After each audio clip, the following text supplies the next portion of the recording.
Hi friends, ಇವತ್ತಿನ ಮತ್ತೊಂದು ವಿಡಿಯೋಗೆ ಸುಸ್ವಾಗತ. ಇವತ್ತು ನಾವು ಮಾಡ್ತಾರೋ ರೆಸಿಪಿ ಏನಂದರೆ ಟೊಮೆಟೊ ರಸಮ್.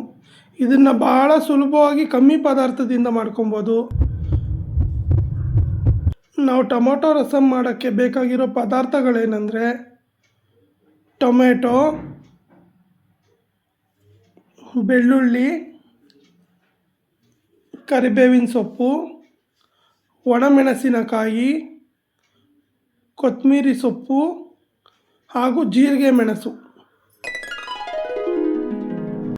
ಈಗ ಒಂದು ಬಾಣಲಿ ಇಟ್ಕೊಂಡು ನಾವು ತೊಗೊಂಡಿರುವಂಥ ಮೆಣಸು ಜೀರಿಗೆನ ಹಾಕ್ಕೊಂಡು ಸ್ವಲ್ಪ ಬಣ್ಣ ಚೇಂಜ್ ಆಗೋವರೆಗೂ ಹುರ್ಕೋಬೇಕು.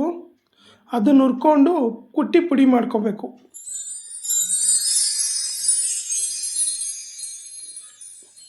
ನೋಡಿ, ಈಗ ಬಣ್ಣ ಚೇಂಜ್ ಆಗಿದೆ. ಇದನ್ನು ತೊಗೊಂಡು ಕುಟ್ಟಿ ಪುಡಿ ಮಾಡ್ಕೋಬೇಕು. ಹಾಗೆ ಒಂದು ಪಾತ್ರೆ ಇಟ್ಕೊಂಡು ಅದಕ್ಕೆ ನೀರು ಹಾಕ್ಕೊಂಡು ಟೊಮೊಟೊ ಹಾಕಿ ಬೇಯೋಕ್ಕೆ ಇಡೋಣ.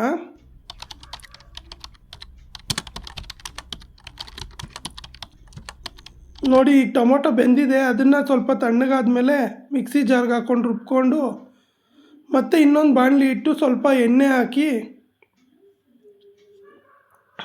ಅದಕ್ಕೆ ಸಾಸಿವೆ,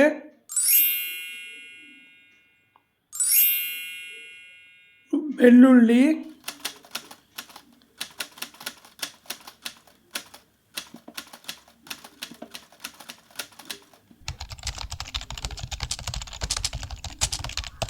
ಒಣಮೆಣಸಿನಕಾಯಿ, ನಾವೊಂದು 4-5 ಮೆಣಸಿನ್ಕಾಯಿ ತೊಗೊಂಡಿದ್ದೀವಿ, ನೀವು ಬೇಕಾದ್ರೆ ಜಾಸ್ತಿ ಹಾಕ್ಕೋಬೋದು. ಕರಿಬೇವಿನ ಸೊಪ್ಪು, ಕೊತ್ತಂಬರಿ ಸೊಪ್ಪು ಇವೆಲ್ಲ ಹಾಕಿ ಸ್ವಲ್ಪ ಬಾಡಿಸ್ಕೊಂಡು ಈಗ ಟೊಮೆಟೊ ಕ್ಯೂರಿ ಹಾಕಿ ನಾವು ಟೊಮೊಟೊ ಬೇಯಿಸ್ಕೊಂಡಿದ್ವಲ್ಲ ಅದೇ ನೀರು ಬಳಸ್ಕೊಂಡಿದ್ದೀವಿ.